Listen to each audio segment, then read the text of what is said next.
La République démocratique du Congo va abriter du 18 au 22 novembre 2025 les assises de la 47e conférence des présidents des parlements membres de l'Union parlementaire africaine ainsi que la 84e session du comité exécutif de l'Union parlementaire africaine UPA. Un protocole d'accord a été signé ce samedi 20 juillet entre les présidents de l'Assemblée nationale Vital Kamerhe, du Sénat Jean-Michel Samalou Kondé et le secrétaire général de l'UPA Idi Gado Boubacar. Ce document contient toutes les dispositions relatives à l'organisation de ces assises. Il s'agit notamment des engagements logistiques et diplomatiques entre l'UPA et le Parlement de la RDC. Nous comptons organiser dans votre très beau pays la 47e conférence de l'Union parlementaire africaine et puis la 84e session de son comité exécutif. C'est d'abord un honneur pour l'UPA d'organiser ces assises-là en République démocratique du Congo.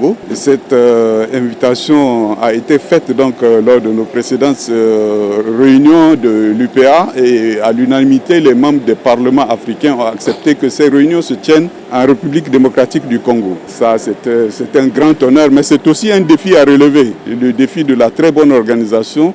Et c'est dans ce cadre que nous nous sommes venus ici à Kinshasa, avec évidemment le soutien des autorités du Parlement de la RDC, pour voir en tout cas quelles dispositions nous pouvons prendre pour que ces assises-là soient très bien organisées.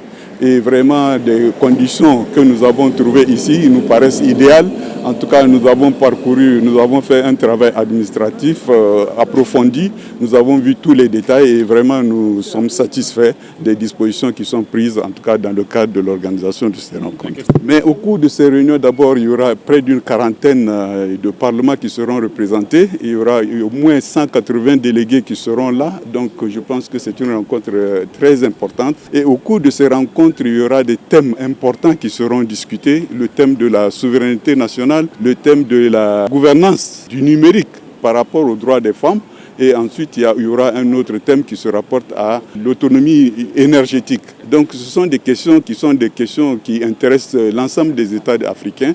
Donc, au cours de ces questions-là, des débats importants seront menés et des résolutions seront prises. Au-delà de cela, les parlementaires peuvent décider de faire des déclarations politiques sur des questions qui les intéressent. Les assises prévues au mois de novembre à Kinshasa vont réunir les présidents et membres des parlements africains autour des enjeux communs de gouvernance, de paix et de coopération interparlementaire. À la même occasion, la RDC devra prendre la présidence de cette organisation continentale. Cette candidature a été approuvée lors de la 83e session du comité exécutif de l'UPA organisée à N'Djamena, au Tchad.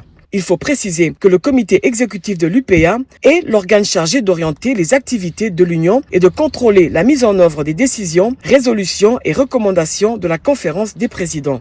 La conférence est quant à elle composée des présidents des assemblées parlementaires nationales ou de leurs représentants, accompagnés des parlementaires participants à la conférence en qualité de délégués.